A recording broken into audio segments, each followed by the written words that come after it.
Good morning everyone. बेटा हम chapter 3 जो human reproduction biology class 12th की वो डिस्कस कर रहे हैं, अभी तक जो पढ़ रहे हैं हमने, उसमें अब तक सारे के सारे जो मेल रिप्रोडक्टिव ऑर्गन और फीमेल रिप्रोडक्टिव ऑर्गन को हमने आसानी से पूरा का पूरा समझ लिया है। मेल रिप्रोडक्टिव ऑर्गन में हमने पूरा का पूरा टेस्टिस को समझा था।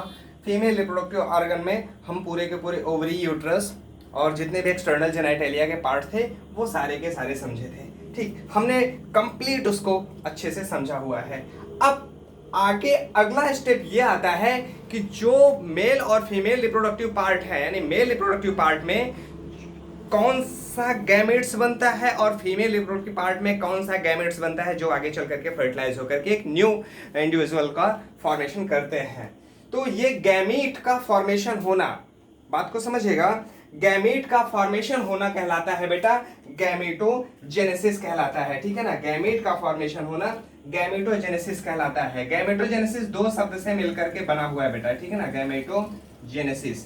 यहां पर गैमीट और जेनेसिस, गैमीट का निर्माण होना, जेनेसिस का मतलब फॉर्मेशन होना, कहलाता है गैमेटोजेनेसिस। आप एक लाइन में इसको लिख भी सकते हैं, the process of formation of gametes is known as gametogenesis. Male gametes, that is sperm, is formed from the testis, while female gametes, that is ovum, is formed from the ovary। इतना आपको पता है। Gametogenesis बेटा दो प्रकार का होता है, आपको पता है कि जो मेल गैमेट्स का फॉर्मेशन होता है वो स्पर्म होता है। स्पर्म के फॉर्मेशन को हम कहते हैं स्पर्मेटोजेनेसिस कहते हैं। ठीक है ना, ये स्पर्म के फॉर्मेशन को हम स्पर्मेटोजेनेसिस कहते हैं। इसको भी वही एक लाइन में लिखना आपको, formation of the process of formation of sperm from the testis of male is known as spermatogenesis. और जो अगला है जो फीमेल गैमेट्स है उसको ओवम कहते हैं। ओवम के फॉर्मेशन को हम कहते हैं oogenesis। ठीक है ना, oogenesis। इसको भी एक लाइन में आप इसको डिफाइन कर सकते हो, the process of formation of ovum from the female reproductive organ, that is ovary is called oogenesis। ठीक है ना, ये सिंपली सा आपको इतना पता है। ठीक, आप इसको नोट कर लीजिएगा, जो हमने डेफिनेशन अभी बोला है वो भी नोट कर लीजिएगा। एनसीईआरटी ने भी साफ साफ लिखा हुआ है कि जो प्राइमरी सेक्स ऑर्गन होता है टेस्टिस मेल का और ओवरी फीमेल का, वो गैमेट बनाते हैं, स्पर्म और ओवम रिस्पेक्टिवली जो बनाते हैं। ठीक, बाय द प्रोसेस कॉल्ड ये गैमेटोजेनेसिस। यही आप अगर इसको नोट कर लेंगे इतना ही आपका काफी है। आगे लिखता है टेस्टिस में जो mature male germ spermatogonia produce sperm bye spermatogenesis. ठीक है ना, स्पर्मेटोजेनेसिस दैट बिगिन प्यूबर्टी। अब इसको आप यहाँ पर हमसे समझिए इसको कि ये स्पर्मेटोजेनेसिस प्रोसेस कब और कहाँ और कैसे होती है। ठीक है, देखो बेटा, हमने आपको जो मेल रिप्रोडक्टिव ऑर्गन पढ़ाया था, जो मेल रिप्रोडक्टिव ऑर्गन में आपने प्राइमरी रिप्रोडक्टिव ऑर्गन को टेस्टिस पढ़ा हुआ था। ठीक है, जो प्राइमरी रिप्रोडक्टिव ऑर्गन था वो क्या था, टेस्टिस। ठीक है ना, इसी टेस्टिस के अंदर, चलो रेड से ही, ठीक है ना, इसी टेस्टिस के अंदर क्या होते हैं बेटा, इसी टेस्टिस के अंदर लगभग 250 यानी 250 टेस्टिकुलर लोब्यूल्स होते हैं। टेस्टिकुलर लोब्यूल्स होते हैं, ठीक है ना, टेस्टिकुलर लोब्यूल्स होते हैं। कुछ कंपार्टमेंट्स होते हैं, उसको हम टेस्टिकुलर लोब्यूल्स कहते हैं। और इसी प्रत्येक यानी एवरी टेस्टिकुलर लोब्यूल्स के अंदर 1 से 3 हाईली क्वाइल्ड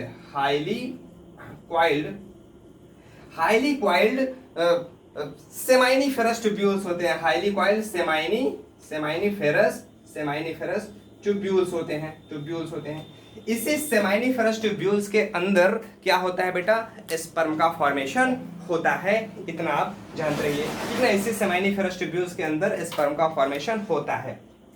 अब ये सेमाइनिफेरस ट्यूब्यूल्स, क्या इस सेमाइनिफेरस ट्यूब्यूल्स के अंदर ऐसी कौन सी सेल्स होती हैं जो स्पर्म का फॉर्मेशन करती हैं। ठीक है ना बेटा, जो स्पर्म का फॉर्मेशन करने वाली सेल्स होती हैं उनको हम, जो सेमाइनिफेरस ट्यूब्यूल्स के अंदर जो सेल्स होती हैं जो स्पर्म का फॉर्मेशन करती हैं, उनको हम स्पर्मेटोजेनिक सेल्स कहते हैं। ये भी याद रखिएगा, स्पर्मेटोजेनिक सेल्स कहते हैं। स्पर्मेटोजेनिक सेल्स को हम स्पर्म फॉर्मिंग सेल्स कहते हैं। ठीक, नोट करते हैं बेटा इसको भी यहाँ पर। इनको हम बेटा कहते हैं स्पर्मेटोजेनिक सेल्स। इनको बेटा स्पर्मेटोजेनिक सेल्स को हम स्पर्म फॉर्मिंग सेल्स कहते हैं। स्पर्म स्पर्म फॉर्मिंग सेल्स कहते हैं। अब ये स्पर्म फॉर्मिंग सेल्स कौन कौन सी हैं इसको आप समझ लीजिए। स्पर्म फॉर्मिंग सेल्स बेटा सिर्फ दो सेल्स होती हैं, ठीक है ना। स्पर्म फॉर्मिंग सेल्स ये दो सेल्स होती हैं। जो पहली सेल्स होती है, पहली सेल्स, उसे बेटा हम कहते हैं स्पर्मेटोगोनिया, स्पर्मेटोगोनिया, ठीक है ना। स्पर्मेटोगोनिया को हम स्टेम सेल्स भी कहते हैं, ठीक है ना। स्पर्मेटोगोनिया को स्टेम सेल्स कहते हैं। और दूसरा जो होता है वो होता है बेटा सर्टोलाई सेल्स, ठीक है ना। अभी इसको भी डिस्कस करेंगे, इसमें आपको समझ पा जाएंगे। अभी आप सिर्फ जो हम इनिशिएट किए हैं कि जो हम टेस्टिकुलर लोब्यूल्स के अंदर की बात कर रहे हैं, टेस्टिकुलर लोब्यूल्स के अंदर स्पर्मेटोजेनिक सेल्स होती हैं जो स्पर्म फॉर्मिंग सेल्स कहलाती हैं। और ये स्पर्म फॉर्मिंग सेल्स दो प्रकार की होती हैं। एक होता है बेटा स्पर्मेटोगोनिया जिसे स्टेम सेल्स कहते हैं, दूसरी होती है बेटा सर्टोलाई सेल्स। सर्टोलाई सेल्स को बेटा सस्टेनाक्युलर सेल्स भी कहते हैं, ये भी नोट कर दे रहे हैं हम यहाँ पर इसको बेटा सस्टेनाक्युलर सेल्स, ठीक है ना। सस्टेनाक्युलर सेल्स कहते हैं इसको। हम सपोर्टिंग सेल्स के नाम से भी जानते हैं, ठीक है ना। यहाँ पर और करके लिख लीजिएगा, सपोर्टिंग सेल्स। क्यों इसको सपोर्टिंग सेल्स कहते हैं? क्योंकि बेटा जो स्पर्म का फॉर्मेशन करता है वो तो स्पर्मेटोगोनियम सेल्स होती है, और सर्टोलाई सेल्स इसको स्पर्म बनाने में सपोर्ट करती है, मतलब कि हेल्प करती है। वो कैसे स्पर्म का फॉर्मेशन होता है, ठीक है बेटा। अब आओ हम लोग थोड़ा सा और आगे बढ़ते हैं, थोड़ा सा बेसिक फंक्शन बेसिकली हम लोग समझ लेते हैं कि ये स्पर्म का फॉर्मेशन कब और कैसे होता है। देखो बेटा, अगर हम बात करें तो स्पर्म का फॉर्मेशन तो प्यूबर्टी में ही होता है, यानी किशोरावस्था के दौरान ही होता है, जो कि ये 14 ईयर का माना जाता है नॉर्मली, ठीक। लेकिन ये स्पर्मेटोगोनियम सेल्स कब बनती हैं, बात तो आप समझ रहे हैं। जैसे अगर हम आपसे कहें कि यहाँ से यहाँ तक की प्रोसेस जो हमने बनाया है पूरा का पूरा स्पर्मेटोजेनेसिस है, यहाँ से यहाँ तक की प्रोसेस तो प्यूबर्टी के बाद ही होगी, प्यूबर्टी से पहले पॉसिबल नहीं है। लेकिन ये जो स्पर्मेटोगोनियम सेल्स है, ये स्पर्मेटोगोनियम सेल्स कब बनी है बेटा? जब एम्ब्रॉयनिक डेवलपमेंट होता है, बच्चा जो माँ के गर्भ में उसका डेवलपमेंट हो रहा होता है, तो वो 5th वीक में यानी 5वें वीक में ही यॉर्क सैक से 5वें वीक में ही कुछ प्रीमॉर्डियल जर्म सेल्स निकलती हैं, ठीक है ना। स्पर्मेटोगोनियम सेल्स जो होती हैं वो प्रीमॉर्डियल जर्म सेल्स निकलती हैं यॉर्क सैक से। अब यॉर्क सैक क्या है बेटा? वो एम्ब्रॉय के अंदर होता है, जो एम्ब्रॉय डेवलप कर रहा होता है 5th वीक में रहता है। यॉर्क सैक से कुछ प्रीमॉर्डियल जर्म सेल्स निकलती हैं, वो इंटर कर जाती हैं कहाँ पर बेटा? टेस्टिस में। अब आपको यहाँ पर थोड़ा सा समझ लीजिए कि जो यहाँ पर हमने यहाँ पर बताया है कि जो स्पर्मेटोगोनियम सेल्स है, ये spermatogonium cells it developed during embryonic development at 5th week, arises from the yolk sac in the form of primordial germ cells।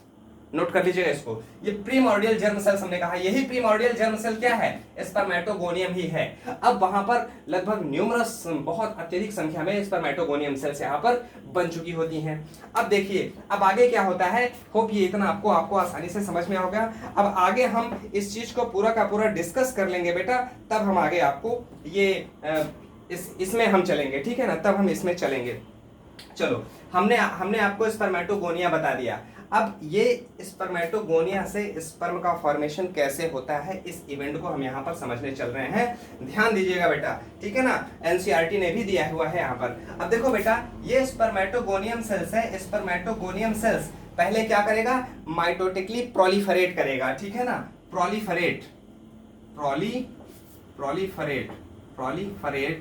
Mitotically.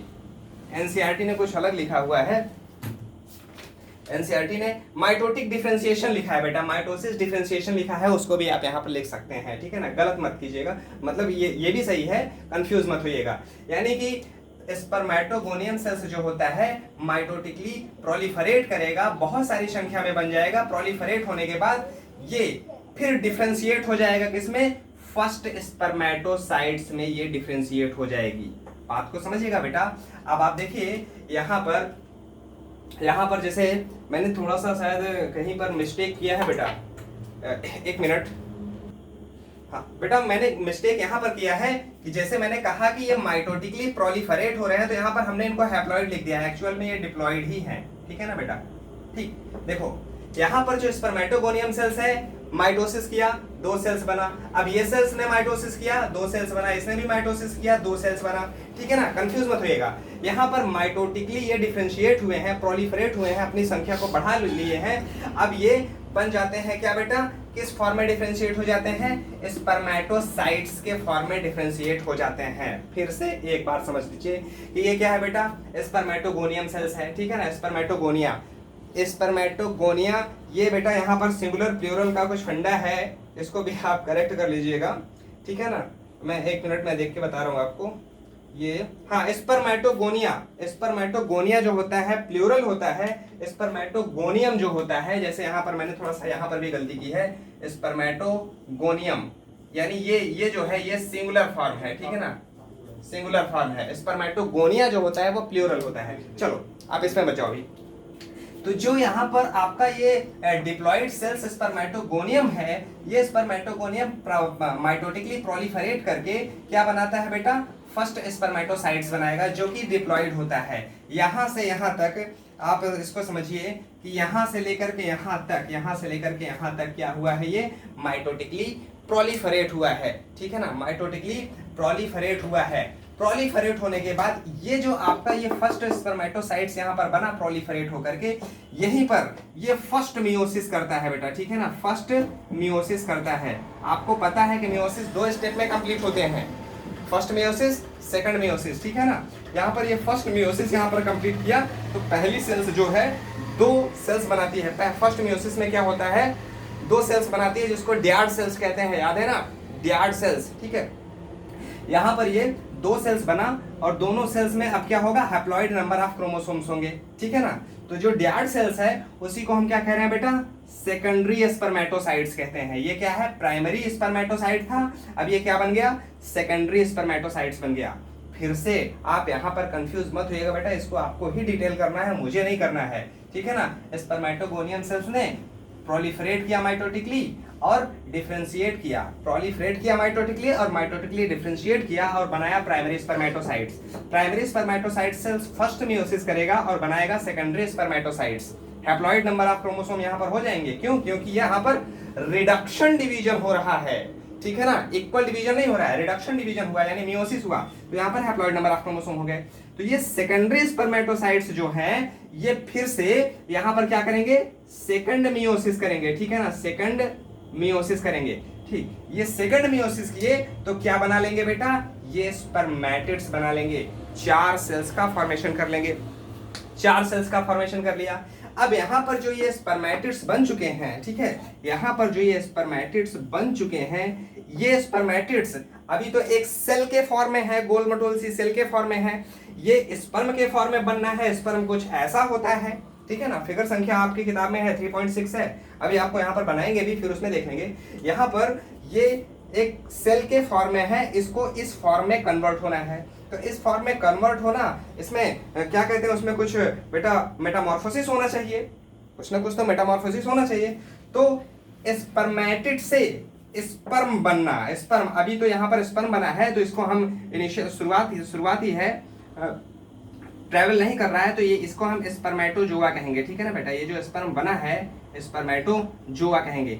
तो यानी स्पर्मेटिड से स्पर्मेटोजोआ का फॉर्मेशन होना, या फिर डायरेक्टली स्पर्मेटिड से स्पर्म का बनना, उसमें कुछ जो स्ट्रक्चरल चेंजेस आना, ये कहलाता है बेटा स्पर्मियोजेनेसिस कहलाता है। बात को समझ लीजिएगा बेटा कि जो स्पर्मेटिड्स है, स्पर्मेटिड से स्पर्म का फॉर्मेशन होना क्या कहलाएगा?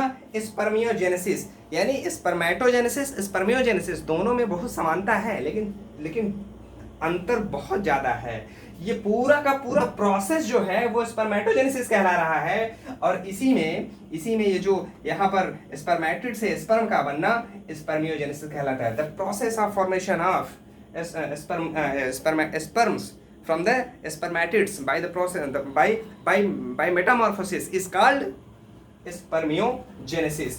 होप ये आपको बेटा अब समझ में आ गया होगा, ठीक है ना। अब थोड़ा सा, हाँ थोड़ा सा हम इस वाले हिस्से को मिटाते हैं, फिर आपको यहाँ पर ये वाला डायग्राम डिटेल्स करते हैं बेटा, ठीक। तब तक नोट कीजिए इसको। हाँ देखो बेटा, अब हम इस डायग्राम को थोड़ा सा समझते हैं। होप ये आपको बेटा क्लियर हो गया होगा। इसको, इसमें क्या है, इसमें क्या है कि ये एक मैग्नीफाइंग व्यू ऑफ सेमाइनिफरस ट्यूब्यूल्स, यानी सेमाइनिफरस ट्यूब्यूल्स के अंदर ये सेक्शन करके उसका मैग्नीफाइंग व्यू आपको यहाँ पर ये दिखा रहा है। इसको आप समझने की कोशिश कीजिए, ये क्या काम करता है, इसमें कौन कौन से सेल्स हैं वो आपको पहले से ही पता है कि भाई दो सेल्स होती हैं इसमें। एक होता है आपका सर्टोलाइज सेल्स होता है और दूसरा लेडिक सेल्स है, इंटरस्टिशियल सेल्स होता है, ठीक। ये आपको पता है। चलो अभी अभी अभी एक चीज यहाँ पर आप, हाँ कंफ्यूज मत होना बेटा। चलो अच्छा, अभी हम आपसे पूछते हैं, लेक्चर के दौरान ही पूछेंगे हम आपसे। चलो यहाँ पर हमने एक सेमाइनिफरस ट्यूब्यूल्स को हमने सेक्शन किया है, सेक्शन करने के बाद उसको हम देख रहे हैं। अब देखो यहाँ पर जो आपको ये चीज दिखाई दे रही है बेटा, ये लेडिक सेल्स या इंटरस्टिशियल सेल्स कहते हैं। यहाँ पर ये एक एक का काम समझेंगे, अभी आप परेशान मत होइए, ठीक है ना। ये लेडिक सेल्स या इंटरस्टिशियल सेल्स कहते हैं। और ये लेडिक सेल्स जहाँ पर है, यहीं पर ये क्या है बेटा, यहीं पर है ये स्पर्मेटोगोनियम, ठीक है ना, स्पर्मेटोगोनियम। अब हमने एक को दिखाया है तो स्पर्मेटोगोनियम है। अगर हमने यहाँ पर लो इसको भी दिखा दिया तो क्या बन गया, स्पर्मेटोगोनिया बन गया, ठीक है ना। चलो खैर ये सब तो आपको पता ही है इतना, ठीक। तो ये स्पर्मेटोगोनिया है, ठीक। अब जो हमने ब्लू कलर से दिखाया है उसमें ये सर्टोलाइज सेल्स होती हैं। अब देखो, अब ये सर्टोलाइज सेल्स को और इसको लेडिक सेल्स को अभी आप थोड़ा सा साइड में रखो, इनका कार्य को हम देखेंगे। यहाँ पर आपको क्या दिखाई दे रहा है बेटा, ये वाला हिस्सा जो रेड कलर से हमने शो किया है, जो रेड कलर से अंदर की ओर हमने शो किया है, ये आप इसको ऐसे समझिए, जो रेड कलर से हमने यहाँ पर ये शो किया है, ये रेड कलर, ये वाला, ये सारे के सारे रेड कलर के जितने भी सेल्स आपको दिखाई दे रहे हैं वो क्या है बेटा, वो स्पर्मेटोगोनियम है, ठीक है ना, स्पर्मेटोगोनिया। यही स्पर्मेटोगोनिया क्या करेगी बेटा, क्या करेगी, माइटोटिक डिफरेंशिएशन करेगी। डिफरेंशिएशन करने के बाद वो क्या बनाएगी, प्राइमरी स्पर्मेटोसाइट सेल्स बनाएगी, जो थोड़ा सा हमने छोटा करके बना दिया है, देख लो, प्राइमरी स्पर्मेटोसाइट सेल्स बना, ठीक है ना, प्राइमरी स्पर्मेटोसाइट सेल्स। अब यही प्राइमरी स्पर्मेटोसाइट सेल्स क्या करेगी, फर्स्ट मियोसिस करेगी ना। यहाँ पर फर्स्ट मियोसिस किया, फर्स्ट मियोसिस करने के बाद क्या बनाया, सेकेंडरी स्पर्मेटोसाइट सेल्स बनाया। समझ पा रहे ना आप, इसको इससे कोरिलेट करो। मैं इसको इसीलिए नहीं मिटाया हूं ताकि इसको आप देख करके उसको समझ सकें। देखिए ये क्या है, स्पर्मेटोगोनियम सेल्स है, ये माइटोटिकली प्रोलिफरेट किया, इसकी संख्या बढ़ गई, ठीक है ना, इसकी संख्या बढ़ गई। फिर इसने क्या बनाया, प्राइमरी स्पर्मेटोसाइट्स बनाया, ठीक है ना। कौन सा डिवीजन किया है, माइटोटिक डिवीजन किया है। कई बच्चे यहीं पर कंफ्यूज हो जाते हैं कि स्पर्मेटोगोनिया से स्पर्मेटोसाइट्स बनने में कौन से प्रकार का डिवीजन होता है, तो कुछ कहते हैं मियोसिस। Wrong, 100% wrong. क्या होगा ये भी फर्स्ट स्पर्मेटोसाइट्स डिप्लॉयड है, तो इट मींस कौन सा डिवीजन हुआ है, माइटोटिक डिवीजन हुआ है, ठीक है। चलो यहां पर देखो, फिर ये प्राइमरी स्पर्मेटोसाइट्स क्या है, फर्स्ट मियोसिस किया, यानी ये प्राइमरी स्पर्मेटोसाइट फर्स्ट मियोसिस करेगा तो क्या बनाएगा, ये सेकेंडरी स्पर्मेटोसाइट्स का फॉर्मेशन कर लिया, ठीक है ना, ये सेकेंडरी स्पर्मेटोसाइट्स का फॉर्मेशन कर लिया। अब ये सेकेंडरी स्पर्मेटोसाइट्स क्या करेगी, यहां पर ये सेकेंडरी स्पर्मेटोसाइट्स है, क्या किया, सेकंड मियोसिस करेगा ना। तो जब ये सेकंड मियोसिस करेगा तो यहां पर क्या बना लिया, क्या बना लिया, सेकेंडरी स्पर्मेटोसाइट्स। क्लियर इतना, सेकेंडरी स्पर्मेटोसाइट्स बन गया। अब जो सेकेंडरी स्पर्मेटोसाइट्स जब एक बार बन गए तो क्या क्या बनेगा, सेकेंडरी स्पर्मेटोसाइट्स, वो सेकंड मियोसिस किया, ठीक है ना। माफ कीजिएगा मैंने कुछ यहां पर मिस्टेक किया है शायद। देखो बेटा, फर्स्ट स्पर्मेटोसाइट यानी प्राइमरी स्पर्मेटोसाइट फर्स्ट मियोसिस किया, सेकेंडरी स्पर्मेटोसाइट्स बनाया, ठीक है ना, सेकेंडरी स्पर्मेटोसाइट्स बनाया। अब जो सेकेंडरी स्पर्मेटोसाइट्स हैं सेकंड मियोसिस करेंगे तो क्या बनाएंगे, स्पर्मेटिड्स बनाएंगे। ये करेक्ट है बेटा, ठीक है ना। सेकेंडरी स्पर्मेटोसाइट्स सेकंड मियोसिस करेगा, वो क्या बनाएगा, स्पर्मेटिड्स बनाएंगे, ठीक है। ये स्पर्मेटिड्स बन गए। अब यही स्पर्मेटिड्स से, अब यही देखिए स्पर्मेटिड्स से क्या बन रहा है, स्पर्मेटोजोआ बन रहा है। देखिए ये स्पर्मेटिड्स है, इससे क्या बन रहा है, स्पर्मेटोजोआ बन रहे हैं, ठीक है ना, स्पर्मेटोजोआ बन रहे हैं। अब देखो यही ये स्पर्मेटोजोआ अब ये स्पर्मेटोजोआ क्या होते हैं, कैसे होते हैं, इसको हम थोड़ा सा मिटाएंगे, फिर उसके बाद हम आपको एक एक करके इनका क्या होता है, स्पर्मेटोजोआ कहाँ मैच्योर होते हैं, ये कहाँ अटैच्ड होते हैं, कैसे होते हैं, थोड़ा सा ऐसे बस इतना समझ लीजिए, इतना समझ लीजिए। क्या होते हैं कि जो स्पर्मेटोजोआ होते हैं ना, अब आकर के इसी सर्टोली सेल्स में जाकर के धंस जाएंगे। कैसे धंसेंगे, अब हम इसको मिटाएंगे तब समझाएंगे आपको, तब तक मिटाते हैं, नोट कीजिए।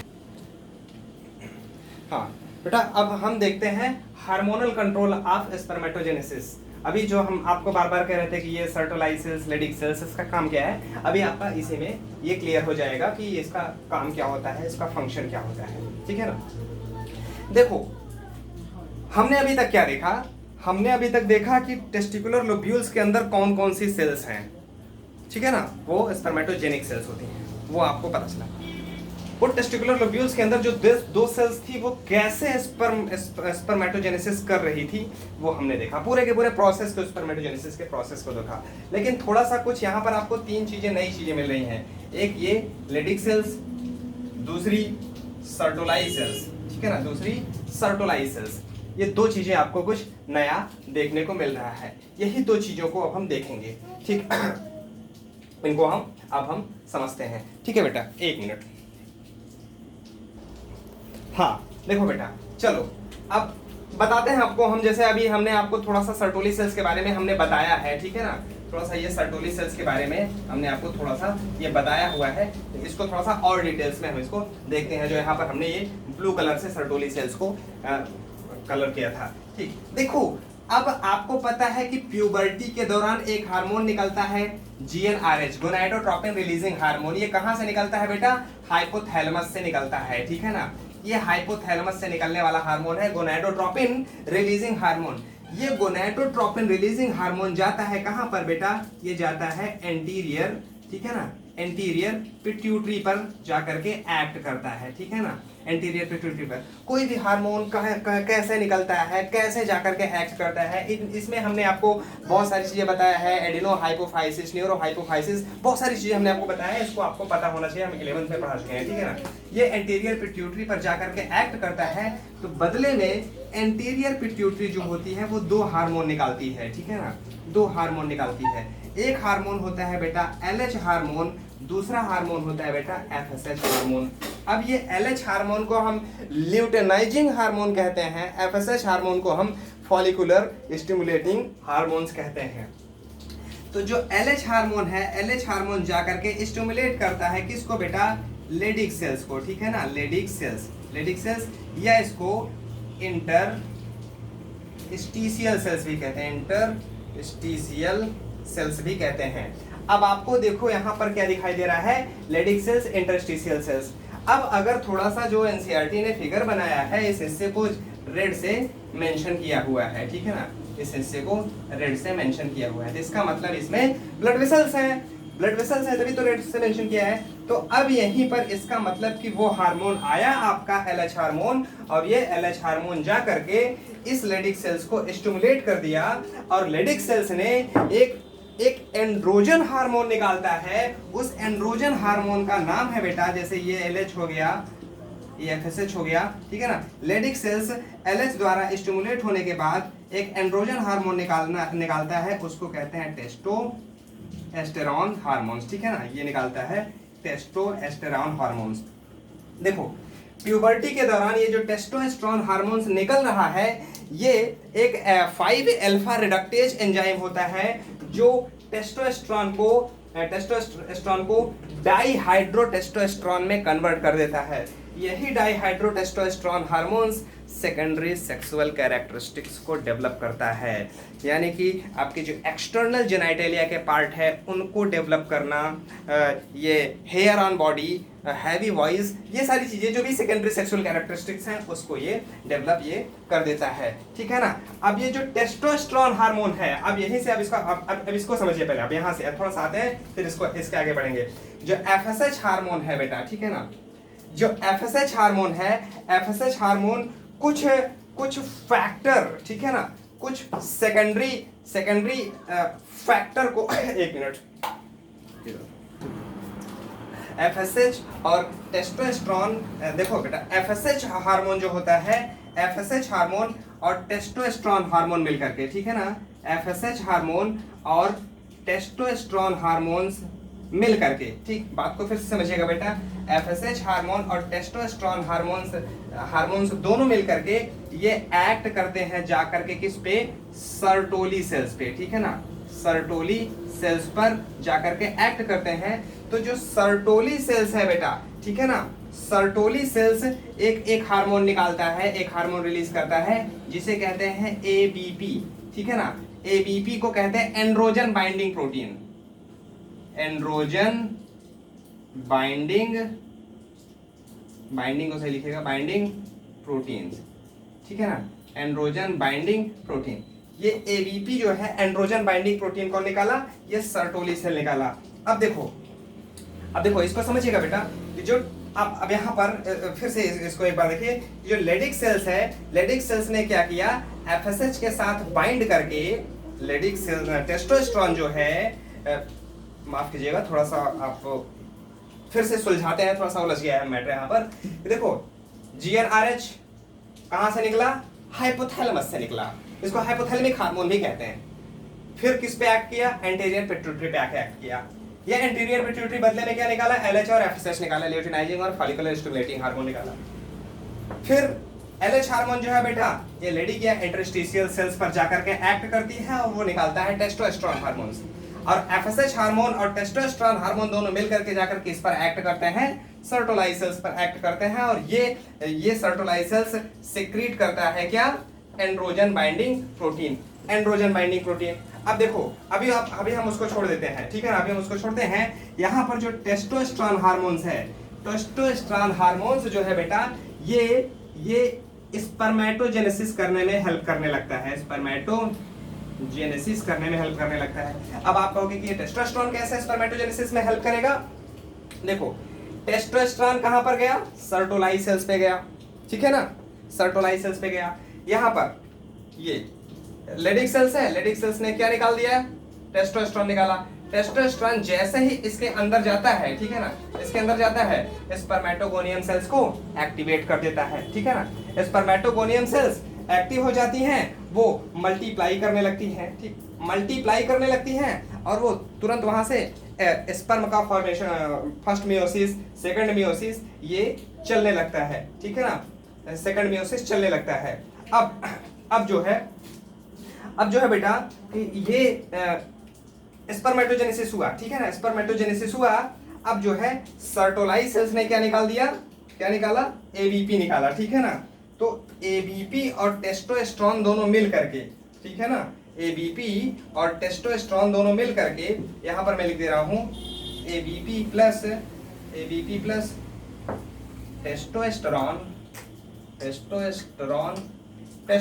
मिल करके ये एक कंसंट्रेटिव फ्लूइड बनाते हैं, ठीक है ना, कंसंट्रेटिव फ्लूइड बनाते हैं, ठीक है ना, कंसंट्रेटिव फ्लूइड बनाते हैं। कौन कौन मिलकर के, ABP और टेस्टोस्टेरोन, ये कंसंट्रेटिव फ्लूइड बनाते हैं। तो यहीं पर अगर इसको हम पूरा का पूरा सेमानिफरस ट्यूब्यूल्स को अगर हम देखें, तो जैसे अगर मान लेते हैं, अगर इसको हम ऐसे पूरा का जोड़ देते हैं चारों तरफ से, तो ये चारों तरफ से ये होगा, यही बीच में एक कैविटी होती है जिसको ल्यूमेन कहते हैं, ठीक है ना, बीच में चारों तरफ ये होगा, चारों तरफ यहाँ पर ये सारी सेल्स, ये पूरा का पूरा मौजूद होगा, ठीक है ना, यहाँ पर भी सब चीजें होंगी, ठीक है ना, ये जितनी भी सेल्स हैं वो चारों तरफ होगा, क्योंकि हमने एक सेमिनिफरस ट्यूब्यूल्स जो कि एक गोलाकार ट्यूब्यूल लाइक स्ट्रक्चर है, हमने उसको कट करके देखा है, तो उसमें ये सब अटैच्ड है। बीच में जो कैविटी होती है उसी को ल्यूमेन कहते हैं, ठीक है ना बेटा, बीच में जो कैविटी होती है उसी में ल्यूमेन कहते हैं।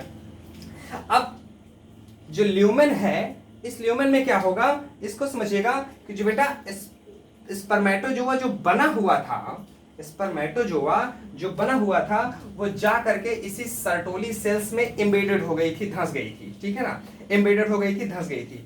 अब उसमें सर्टोली सेल्स में ये स्पर्मेटोजोआ धंसी हुई थी, और ये आपका एक कंसंट्रेटिव फ्लूइड बना हुआ था, कंसंट्रेटिव फ्लूइड बना हुआ था। ये कंसंट्रेटिव फ्लूइड कहां पर है, इसी ल्यूमेन में सिक्रेटेड है ऑलरेडी, और जब इस ल्यूमेन में सिक्रेटेड है, तो अब इसका मतलब कि वो स्पर्म अब जो कि अब मैच्योर हो चुका होता है, एक स्पर्म के फॉर्म में आ चुका होता है, क्योंकि अब वहां पर जैसे हम इसको आप समझिए, से ये है सर्टोली सेल्स, उसी में ये धंसा हुआ है। क्या धंसा हुआ है? स्पर्म इसमें धंसा हुआ है, ठीक है ना। और यहीं बगल में ल्यूमेन है, तो ये यहाँ से निकल करके, ठीक है ना, ये यहाँ से निकल करके कहाँ पर आ गया? ल्यूमेन में आ गया, ठीक है। जैसे इसी में समझिए कि यहाँ पर ये धंसा हुआ है, किसमें धंसा हुआ है? ये सर्टोली सेल्स है, ठीक है ना। सपोज करते हैं हम इसको सर्टोली सेल्स बना देते हैं, ये सर्टोली सेल्स है, इसमें ये धंसा हुआ है, यहाँ से ये निकल करके स्पर्म फ्री कंडीशन में आ गया, ल्यूमेन में आ गया, ठीक है ना। स्पर्म फ्री कंडीशन में आ गया, कैविटी में आ गया, ल्यूमेन में आ गया। किस फ्लूइड के साथ मिल गया? इस फ्लूइड के साथ मिल गया जो कंसंट्रेटिव फ्लूइड है। तो यहां से सर्टोली सेल से स्पर्म फ्री होकर के टेस्टिकुलर लोब्यूल्स के माफ कीजिएगा सेमाइनिफरस ट्यूब्यूल्स के ल्यूमेन में आ जाना, वो कहलाता है बेटा स्पर्मिएशन। स्पर्मिएशन, ये भी याद रखिएगा बेटा, स्पर्मिएशन। स्पर्मेटोजेनेसिस, स्पर्मियोजेनेसिस और स्पर्मिएशन, यानी कि स्पर्मियोजेनेसिस और स्पर्मिएशन ये दोनों के दोनों स्पर्मेटोजेनेसिस में ही होते हैं, ठीक है ना। स्पर्मियोजेनेसिस, स्पर्मिएशन ये दोनों कहाँ होते हैं? स्पर्मेटोजेनेसिस में होते हैं। स्पर्मियोजेनेसिस में क्या था? स्पर्मेटिड से स्पर्म बन रहा था, तेल वगैरह डेवलप हो जा रहे थे उसमें। और दूसरा जो सर्टोली सेल्स में स्पर्म का जो हेड एम्बेडेड था, वहां से निकल करके सेमाइनिफरस ट्यूब्यूल्स के अंदर चले आ रहे हों, जो कंसंट्रेटिव फ्लूइड बना है वो ये एबीपी और टेस्टोस्टेरोन मिल करके वहां पर आना, वो कहलाता है स्पर्मिएशन कहलाता है। यानी कि अब वो तैर सकता है, उसमें कैपेबल है, क्योंकि ये कंसंट्रेटिव फ्लूइड में कोलेस्ट्रॉल वगैरह बहुत सारे फैक्टर होते हैं, वो सारे के सारे फैक्टर मिलके एक एनर्जी भी प्रोवाइड करते हैं, न्यूट्रिशन भी प्रोवाइड करता है। जैसे कहा जाता है कि भाई सर्टोली सेल्स का काम क्या है, तो आप कहोगे sir Sertoli cells nutrition provide करता है, तो कैसे न्यूट्रिशन प्रोवाइड करता है वो यहाँ पर आपने देख लिया, इतना आपको क्लियर हुआ। चलो एक चीज और आप बताओ हमें यहीं पर कि अब क्या होगा इसके बाद। एक मिनट बेटा रुकिए जरा। बेटा जो हम बता रहे थे आपको कि जो सर्टोली सेल्स है, सर्टोली सेल्स का काम होता है कि ये नरिशमेंट प्रोवाइड करना, जो डेवलपिंग स्पर्म्स होते हैं उनको नरिशमेंट प्रोवाइड करना। और दूसरी चीज सर्टोली सेल्स का बहुत इंपॉर्टेंट काम है, जो हमने बताया था कि ये सपोर्ट सेल्स है, इसको सस्टेनाक्युलर सेल्स कहते हैं। ये बेटा एक जो है बेटा टाइट जंक्शन को बनाता है, ब्लड टेस्टिस बैरियर जिसको कहते हैं। ये एक टाइट जंक्शन बनाता है जिसको ब्लड टेस्टिस बैरियर कहते हैं, जो कि हमारी स्पर्म को किसी भी इम्यून रिस्पांस से बचाने के लिए होता है। हम आपको यहाँ पर अब इम्यूनोलॉजी जब पढ़ाएंगे आगे आने वाले चैप्टर्स में, इम्यून सिस्टम को जब पढ़ाएंगे तब समझ में आएगा। लेकिन थोड़ा सा हम सिर्फ यहाँ पे आपको इतना बताना चाहते हैं कि ये हमारे शरीर में कुछ ऐसी सेल्स होती हैं जो अगर सेल्स हमारी अगर अपनी ना हो, अपनी भले हो, लेकिन उसमें कुछ डिफरेंट स्ट्रक्चर बन गया हो, डिफरेंट फंक्शन का हो गया हो, तो हमारी अपनी सेल्स उसको एक इम्यून रिस्पॉन्स देती हैं और उस सेल्स को नष्ट कर देती हैं, डिस्ट्रॉय कर देती हैं। तो ये सर्टोली सेल्स जो होती हैं, जो हमने ब्लू कलर से दिखाया है कि ये ब्लड टेस्टिस के बीच में एक जंक्शन का काम करती हैं, जिससे इन स्पर्म को किसी भी इम्यून रिस्पांस के खिलाफ बचाती हैं कि कहीं कोई इम्यून रिस्पांस हो जाए और हमारा ये स्पर्म डिस्ट्रॉय कर दिया जाए, नष्ट कर दिया जाए। ये भी एक साइंटिफिक नेम होता है, मुझे मेडिकल में पढ़ोगे, मुझे याद नहीं आ रहा है इसका, ठीक है ना। इसके स्पर्म को डिस्ट्रॉय होने से बचाती हैं। दो फंक्शन आप याद रखना, पहला क्या, नरिशमेंट प्रोवाइड करना, कैसे प्रोवाइड करता है हमने आपको बताया। दूसरा क्या, it prevent the sperm from the any kind of immune response by making of blood testis barrier. ठीक है बेटा, इतना आपको क्लियर हुआ। अब इसके आगे बेटा हम लोग स्पर्म को डिस्कस करेंगे, उसके स्ट्रक्चर को डिस्कस करेंगे। छोटा सा वीडियो है, अब उसके लिए हम एक छोटा सा वीडियो अलग बनाएंगे, because it's very long, you know very well what is the problem if video will be long. So hope ये आपको बेटा आज ये समझ में आ गया होगा। बेटा देखो, हम जो है हम बार बार आपको कहते हैं कि हम यहाँ पर आपको पूरा का पूरा रिटन में नोट्स नहीं दे सकते, हमारी सिर्फ आपको बकवास ही सुननी होगी। वो बकवास आपको बकवास लगती है, जो भी लगती है आप जज कर सकते हैं उसको। लेकिन फिर भी मैं ये कहूँगा बेटा कि आप जजमेंटल नहीं बनेंगे, आप किसी के लिए भी, आप इसके लिए जो कुछ करना है इसके लिए जजमेंटल बनिए, हमें कोई प्रॉब्लम नहीं है। हाँ चलो पॉइंट पे आते हैं, हम लोग बहुत ज़्यादा बातें नहीं करेंगे। आप NCERT पढ़ रहे हैं, लेक्चर सुन रहे हैं, जितनी चीज़ें यहाँ पर बताई जा रही हैं वो आप नोट करते रहिए। कुछ चीज़ों को जैसे मैं कहता हूँ, कुछ चीज़ों को मैं यहाँ पर नोट नहीं कर पाता, कुछ चीज़ें मुंह से निकलती हैं, तो प्लीज़ यार उसको भी नोट किया करो, बहुत इंपॉर्टेंट है। ठीक है बेटा, all the best, thank you.